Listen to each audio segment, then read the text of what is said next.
Yo, magandang hapon sa inyong lahat mga kalapatids. Ayan, time check natin. 6:34 na ng gabi. Tara, samahan nyo ako, maglo-load tayo. Dito lang natin ilalagay si Miss Tisa ngayon sa ating DIY training box. So, nag-iisa na lang kasi siya.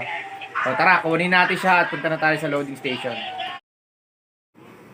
Ayan mga kalapatids, dito na si Miss Tisa.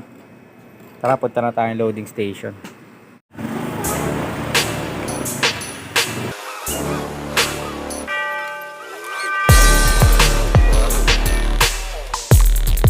Kargahan na.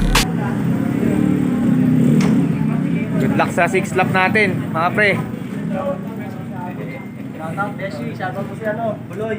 Shoutout kay PJ, Boy Lolo. Nasa Diamond Hotel. Yeah, thank you.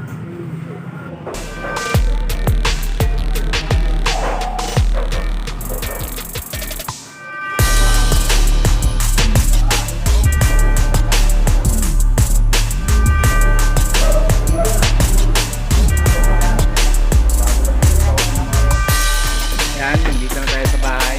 Hi, Mi. Yan, tapos na tayo magkarga at good luck sa atin lahat mga kalapatids sa darating na linggo. The next day later. Isang mapagpalang Sunday morning sa lahat. And araw ng abangan natin ngayon mga kalapatids ng ating 6 lap derby. At 6:45 binitaw yung mga ibon natin. So good luck sa ating lahat mga kalapatids. Ganun din sa mga tropa natin na may karera ngayon, BBC at sa iba pang club. So good luck sa atin ngayong araw ng linggo. Hopefully makapagpaklak tayo ngayon at Sinait Ilocos Sur yung bitaw ng ibon natin. So nasa 360 kilometers siya. At sinali rin natin si Miss Tisa ng 2 laps. Kaya good luck sa atin lahat mga kalapatids. Tapos na tayo magpatuka maglinis. Mag-church muna tayo.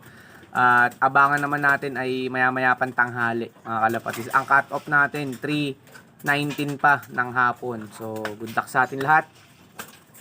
Mga kalapatids, time check natin ay 8:07 na ng umaga.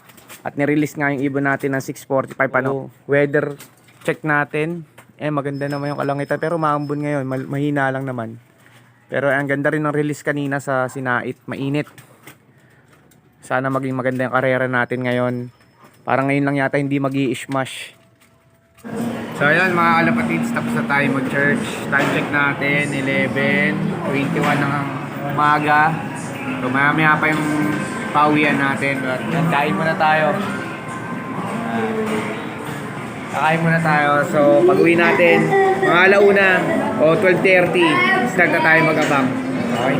Good luck sa atin lahat. Kain tayo. Kain muna tayo. A few moments later.